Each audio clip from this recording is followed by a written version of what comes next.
தமிழகத்தில் சட்டமன்ற தேர்தலுக்கான பிரச்சாரம் நேற்று மாலையுடன் ஓய்ந்த நிலையில் கூடுதல் தேர்தல் நடத்தை விதிகள் அமல்படுத்தப்பட்டுள்ளன. 234 சட்டமன்ற தொகுதிகளிலும் நாளை ஒரே கட்டமாக வாக்குப்பதிவு நடைபெறுகிறது.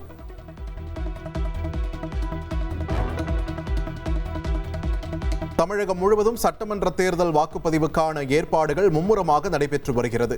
வாக்குச்சாவடிகளுக்கு பலத்த போலீஸ் பாதுகாப்புடன் இவிஎம் இயந்திரங்களை எடுத்துச் செல்லும் பணி தீவிரமாக நடைபெற்று வருகிறது.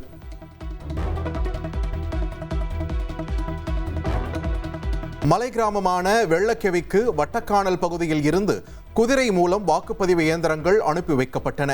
6 தேர்தல் அதிகாரிகள் பணியில் ஈடுபட உள்ள நிலையில் அவர்களுக்கு பாதுகாப்பாக நக்சல் தடுப்பு சிறப்பு காவலர்கள் உடன் சென்றனர்.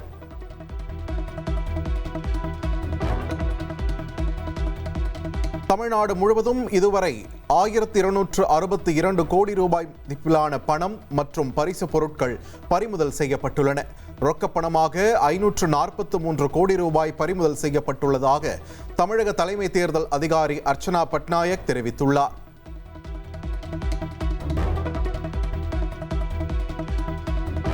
முழுவதும் 5949 பதற்றமான வாக்குச்சாவடிகள் கண்டறியப்பட்டுள்ளதாக தமிழக தலைமை தேர்தல் அதிகாரி அர்ச்சனா பட்நாயக் தெரிவித்துள்ளார். வாக்குப்பதிவு ஏற்பாடுகள் தொடர்பாக சென்னை தலைமை செயலகத்தில் செய்தியாளர்களை சந்தித்த அவர், தமிழகத்தில் 5,73,43,291 வாக்காளர்கள் உள்ளதாகவும், இவர்களில் 14,59,093 பேர் முதல் முறை வாக்காளர்கள் என்றும் தெரிவித்துள்ளார். தமிழக சட்டப்பேரவையில் தேர்தலில் 1,06,408 இவிஎம் இயந்திரங்கள், 75,064 கட்டுப்பாட்டு அமைப்புகள், 75,064 விவிபேட் இயந்திரங்கள் பயன்படுத்தப்பட உள்ளதாகவும் கூறியுள்ளார். 75,064 வாக்குச்சாவடி மையங்கள் அமைக்கப்பட்டுள்ளதாகவும் 3 லட்சம் பேர் தேர்தல் பணியில் ஈடுபட உள்ளதாகவும் அர்ச்சனா பட்நாயக் குறிப்பிட்டுள்ளார்.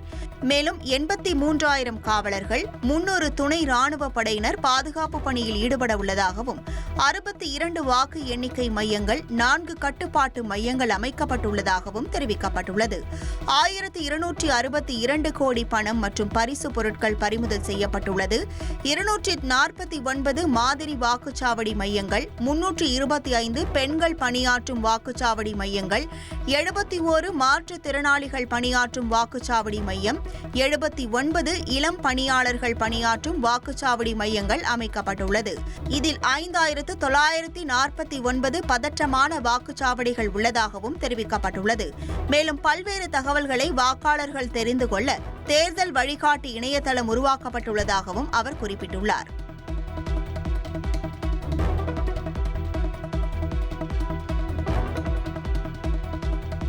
சென்னையில் முதல் முறையாக 5 இடங்களில் அடுக்குமாடி குடியிருப்பு வளாகத்திற்குள்ளேயே வாக்குச்சாவடி மையம் அமைக்கப்பட்டுள்ளது. வாக்குப்பதிவு சதவீதத்தை அதிகப்படுத்தும் வகையில் தேர்தல் ஆணையம் இந்த ஏற்பாட்டை செய்துள்ளது.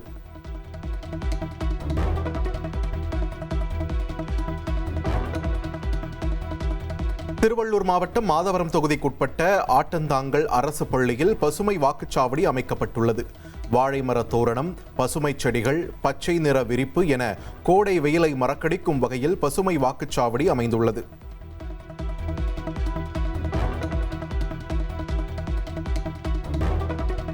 பெண்களின் ஆளுமையை அங்கீகரிக்கும் வகையில் பல்வேறு சட்டமன்ற தொகுதிகளில் பிங்க் நிற வாக்குச்சாவடிகள் அமைக்கப்பட்டுள்ளன. முழுக்க பெண்கள் மட்டுமே பணியாற்ற உள்ள வாக்குச்சாவடிகள் பிங்க் நிற பொருட்களால் அலங்கரிக்கப்பட்டுள்ளது.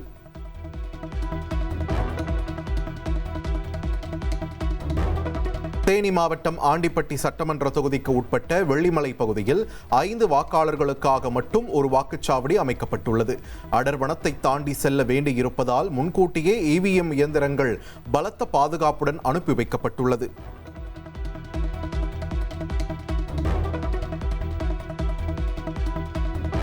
சட்டமன்ற தேர்தல் வாக்குப்பதிவை ஒட்டி நாளை வெள்ளியங்கிரி மலையில் ஏறவும் கோவை குற்றாலத்திற்கு செல்லவும் பொதுமக்களுக்கு தடை விதிக்கப்பட்டுள்ளது.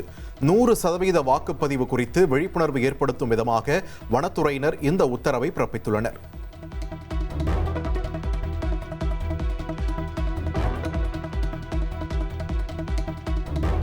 வாக்குப்பதிவு நாளன்று திமுக பூத் ஏஜென்ட்டுகள் மற்றும் நிர்வாகிகள் அதிக விழிப்புடன் பணியாற்ற வேண்டும் என்று அக்கட்சியின் தலைவர் மு.க. ஸ்டாலின் அறிவுறுத்தியுள்ளார். வாக்குப்பதிவு தொடங்குவதற்கு 90 நிமிடங்களுக்கு முன்பே பூத் ஏஜென்ட்டுகள் வாக்குச்சாவடிக்கு செல்ல வேண்டும் என்றும் தொண்டர்களுக்கு எழுதிய கடிதத்தில் அவர் குறிப்பிட்டுள்ளார்.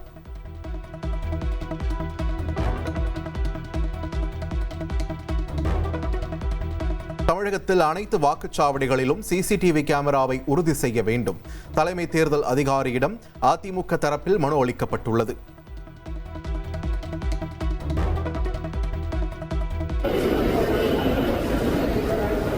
கார் பந்தயத்தில் கலந்து கொள்ள பெல்ஜியம் சென்றிருந்த நடிகர் அஜித்குமார் சென்னை திரும்பியுள்ளார். தமிழக சட்டமன்ற தேர்தல் நடப்பதால் ஜனநாயக கடமை ஆற்றும் வகையில் பெல்ஜியத்தில் இருந்து துபாய் வழியாக நடிகர் அஜித்குமார் சென்னை வந்தடைந்தார். விமான நிலையத்தில் அஜித்தை கண்ட ஊழியர்கள் மற்றும் பயணிகள் உற்சாகமாக அவருடன் புகைப்படம் மற்றும் செல்ஃபி எடுத்துக் கொண்டனர்.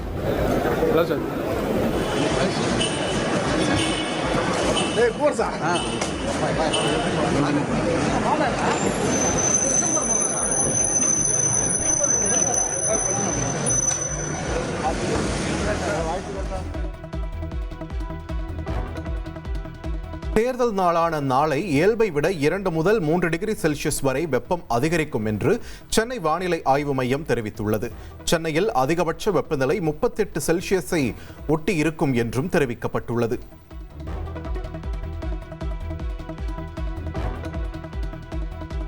நாளை முதற்கட்ட தேர்தல் நடைபெற உள்ள மேற்கு வங்க மாநிலத்தில் வாக்குப்பதிவுக்கான முன்னேற்பாடுகள் மும்முரமாக நடைபெற்று வருகின்றன. வாக்குச்சாவடி மையங்களுக்கு இவிஎம் இயந்திரங்கள் மற்றும் ஆவணங்களை கொண்டு செல்லும் பணி பலத்த பாதுகாப்புடன் நடைபெற்று வருகிறது.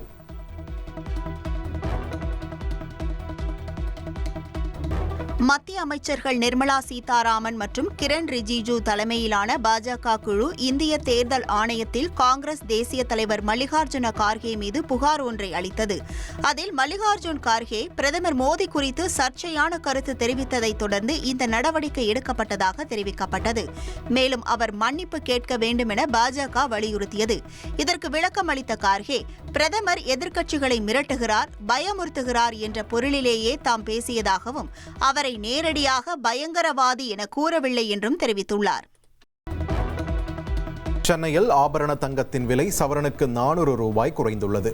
1 கிராம் 14,250 ரூபாய்க்கும் 1 சவரன் தங்கம் 1,14,000 ரூபாய்க்கும் விற்பனையாகிறது.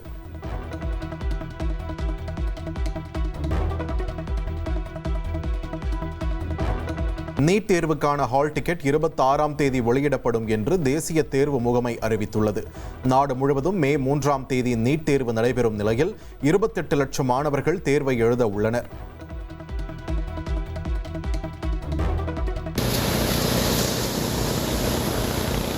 நாகை மாவட்டம் வேதாரண்யம் அருகே மீன்பிடித்துக் கொண்டிருந்த தமிழக மீனவர்கள் மீது இலங்கை கடற்படையினர் தாக்குதல் நடத்திய சம்பவம் பரபரப்பை ஏற்படுத்தியுள்ளது.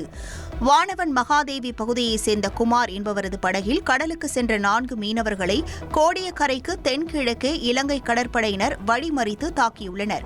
இதில் 1 லட்சம் ரூபாய் மதிப்பிலான வலைகளை வெட்டி சேதப்படுத்தியதோடு அவர்கள் பிடித்து வைத்திருந்த மீன்களையும் பறித்து சென்றுள்ளனர். காயங்களுடன் கரை திரும்பிய குமார், கதிர்வேல் உட்பட 4 மீனவர்களும் நாகை அரசு மருத்துவக் கல்லூரி மருத்துவமனையில் சிகிச்சை பெற்று வரும் நிலையில் சம்பவம் குறித்து கடலோர காவல் படையினர் தீவிர விசாரணை நடத்தி வருகின்றனர்.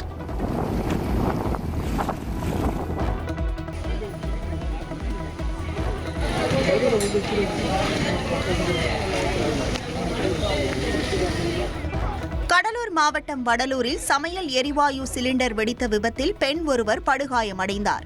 NLC ஆபீசர் நகரில் வசிக்கும் முகமது ரஃபீக் என்பவரது வீட்டில் அவரது மனைவி சாரா பீவி சமைத்துக் கொண்டிருந்த போது எதிர்பாராத விதமாக சிலிண்டர் வெடித்து சிதறியது. இந்த விபத்தின் அதிர்வில் அருகில் இருந்த மற்றொரு சிலிண்டரும் வெடித்ததில் வீடு முற்றிலும் சேதமடைந்தது. இதில் படுகாயமடைந்த சாரா பீவி கடலூர் அரசு மருத்துவமனையில் சிகிச்சைக்காக அனுமதிக்கப்பட்டுள்ளார். தகவல் அறிந்து வந்த தீயணைப்புத் துறையினர் மீட்புப் பணியில் ஈடுபட்ட நிலையில் வடலூர் போலீசார் இந்த சம்பவம் குறித்து வழக்கு பதிவு செய்து விசாரணை நடத்தி வருகின்றனர்.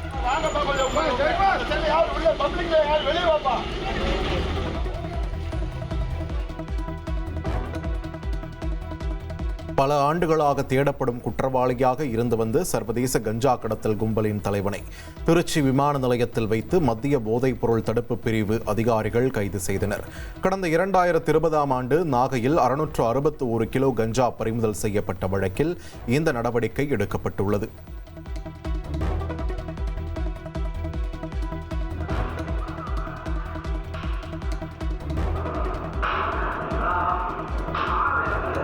மடப்புரம் கோவில் காவலாளி அஜித்குமார் மரண வழக்கில் சிபிஐ பதிலளிக்க உயர்நீதிமன்ற மதுரை அமர்வு உத்தரவிட்டுள்ளது. தன் மீது தாக்கல் செய்யப்பட்ட குற்றப்பத்திரிகையை ரத்து செய்ய கோரி காவல் ஆய்வாளர் ரமேஷ்குமார் மனு தாக்கல் செய்திருந்தார். அதில் சிறப்பு விசாரணை குழுவினரால் அஜித்குமார் அழைத்து செல்லப்பட்ட நிலையில் வழக்கில் தேவையின்றி தன் பெயர் குறிப்பிடப்பட்டுள்ளதாக குறிப்பிட்டுள்ளார். இந்த மனுவை விசாரித்த நீதிபதி புகழேந்தி, இது தொடர்பாக சிபிஐ துணை காவல் கண்காணிப்பாளர் நேரில் விளக்கம் அளிக்க அல்லது பதில் மனு தாக்கல் செய்ய உத்தரவிட்டு வழக்கை ஒத்திவைத்தார்.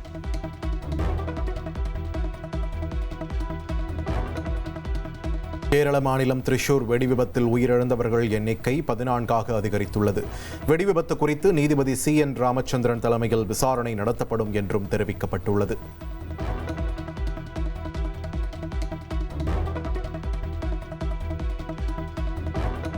பெஹல்காம் தீவிரவாத தாக்குதல் முதலாம் ஆண்டு நினைவு நாளையொட்டி ஜம்மு காஷ்மீர் முழுவதும் பாதுகாப்பு படையினர் தீவிர பாதுகாப்பு பணியில் ஈடுபட்டனர். குறிப்பாக ஸ்ரீநகர் மற்றும் அதன் சுற்றுவட்டார பகுதிகளில் கூடுதல் போலீசார் மற்றும் துணை ராணுவ படையினர் குவிக்கப்பட்டனர். முக்கிய சந்திப்புகளில் வாகன சோதனைகள் தீவிரப்படுத்தப்பட்டுள்ளன. அசம்பாவிதங்களை தவிர்க்க இந்த முன்னெச்சரிக்கை நடவடிக்கைகள் எடுக்கப்பட்டதாக பாதுகாப்புத்துறை வட்டாரங்கள் தெரிவித்தன. பொதுமக்கள் நடமாட்டம் மற்றும் முக்கிய இடங்கள் அனைத்தும் CCTV கேமராக்கள் மூலம் கண்காணிக்கப்பட்டன.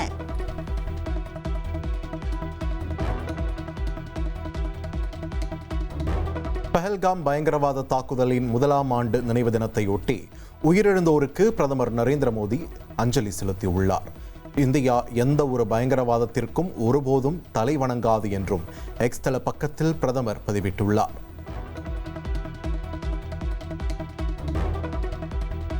பஹல்காமில் அப்பாவி மக்களை சுட்டுக் கொன்ற 3 பயங்கரவாதிகள் அடுத்த 93 நாட்களில் கொல்லப்பட்டனர் என்று இந்திய ராணுவம் தெரிவித்துள்ளது. பஹல்காம் தாக்குதல் முதலாம் ஆண்டு நினைவு தினத்தையொட்டி இந்தியாவுக்கு எதிரான எந்த ஒரு செயலுக்கும் தக்க பதிலடி கொடுக்கப்படும் என்றும் இந்திய ராணுவம் எச்சரித்துள்ளது.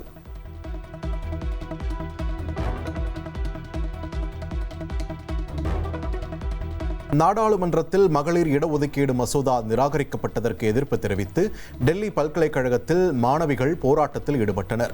மகளிர் இடஒதுக்கீட்டை தொகுதி மறுவரையறை நடவடிக்கையுடன் இணைக்கக்கூடாது என்றும் உடனடியாக 33% இடஒதுக்கீட்டை செயல்படுத்த வேண்டும் என்றும் மாணவிகள் வலியுறுத்தினர்.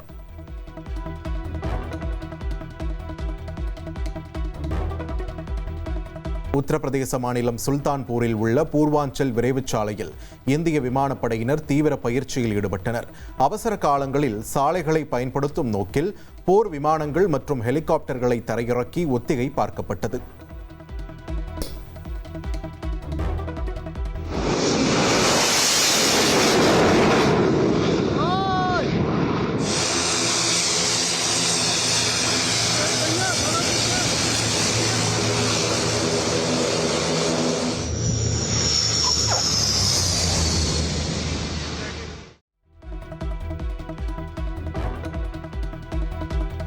உத்தரப்பிரதேச மாநிலம் பெலுப்பூரில் பலத்த சத்தத்தோடு எரிவாயு சிலிண்டர் வெடித்ததால் பரபரப்பு ஏற்பட்டது.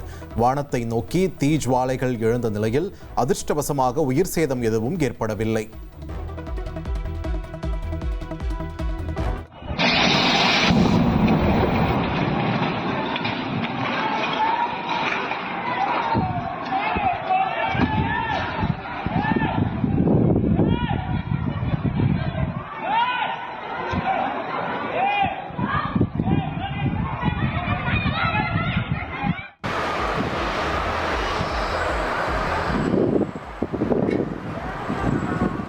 இந்தியா சீனா இடையிலான நேரடி வான்வழி போக்குவரத்து மீண்டும் தொடங்கியுள்ளது.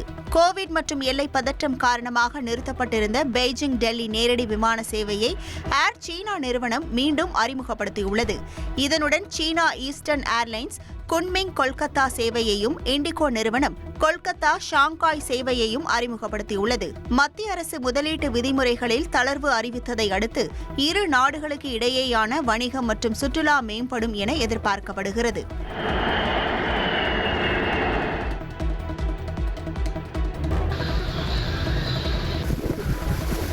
கேரள மாநிலம் திருச்சூரில் தூங்கிக் கொண்டிருந்த சிறுவன் ஒருவன் பாம்பு கடித்து உயிரிழந்த சம்பவம் அதிர்ச்சியை ஏற்படுத்தியுள்ளது. கொடாலி பகுதியைச் சேர்ந்த 8 வயது சிறுவன் ஆல்ஜோ நள்ளிரவில் ஏதோ கடித்துவிட்டதாக கூறியும் பெற்றோர் அலட்சியமாக இருந்ததால் அதிகாலையில் அவர் உயிரிழந்துள்ளார். இதனைத் தொடர்ந்து வீட்டை சோதனை செய்ததில் தலையணைக்கு அடியில் இருந்த கட்டுவிரியன் பாம்பு பிடிபட்டது. இதில் ஆல்ஜோவின் அண்ணன் அனேஷும் பாம்பு கடியால் மயக்கமடைந்த நிலையில் தற்போது மருத்துவமனையில் உயிருக்கு போராடி வருகிறார். இந்த சம்பவம் குறித்து போலீசார் வழக்கு பதிவு செய்துள்ள நிலையில் கோடை காலம் என்பதால் பாம்புகள் வருவதை தடுக்க புதர்களை அகற்றுவதுடன் எச்சரிக்கையுடன் இருக்குமாறும் வனத்துறையினர் அறிவுறுத்தியுள்ளனர்.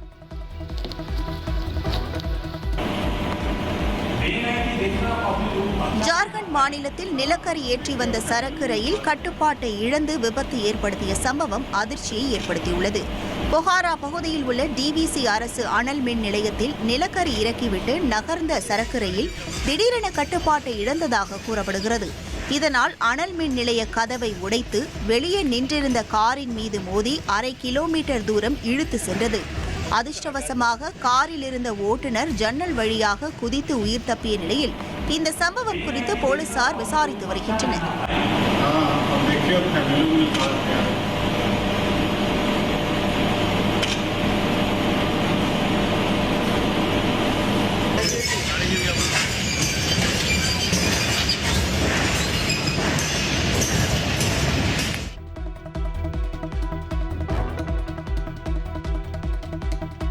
ஈரான் போர் மற்றும் ஹார்முஸ் ஜலசந்தி மூடப்பட்டிருப்பதன் காரணமாக ஐரோப்பிய நாடுகள் இந்த கோடையில் மிக கடுமையான எரிபொருள் தட்டுப்பாட்டை சந்திக்க நேரிடும் என ஐரோப்பிய ஒன்றியம் எச்சரித்துள்ளது. இதுகுறித்து மாட்ரிட்டில் செய்தியாளர்களிடம் பேசிய ஐரோப்பிய ஒன்றிய எரிசக்தி ஆணையர் டான் ஜார்ஜென்சன் நிலைமை தீவிரமடைந்திருப்பதாக தெரிவித்துள்ளார். ஈரான் போர் காரணமாக முக்கிய விநியோக பாதைகள் முடங்கியுள்ளதால் விமான எரிபொருள் கிடைப்பதில் பெரும் சிக்கல் ஏற்பட்டுள்ளது. நிலைமையை கட்டுக்குள் கொண்டுவர தற்போது கையிருப்பில் உள்ள எரிபொருளை பகிர்ந்து கொள்வது மற்றும் அமெரிக்கா போன்ற நாடுகளிலிருந்து இறக்குமதியை அதிகரிப்பது போன்ற அவசர நடவடிக்கைகளை ஐரோப்பிய ஒன்றியம் பரிசீலித்து வருகிறது.